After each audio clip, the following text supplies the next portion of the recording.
এটা হচ্ছে আমার পোলার প্যারট। তো কি পরিমাণ ডিম দিয়েছে দেখেন। তো এটা যদিও নিচে থেকে বোঝা যায় না, আমি আজকে হঠাৎ করে একটু কেমন যেন সন্দেহ হলো যে ও অনেকক্ষণ ধরে ওইখানে রয়েছে। এদের জন্য আমি যদিও ভালো জায়গা করে দিয়েছি, একটা একটা একটা এবং একটা।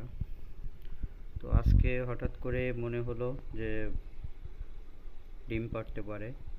দেখেন কি পরিমাণে ডিম দিছে, খুব শিগগিরই 2-3 দিনের মধ্যেই এগুলো হ্যাচ হয়ে যাবে।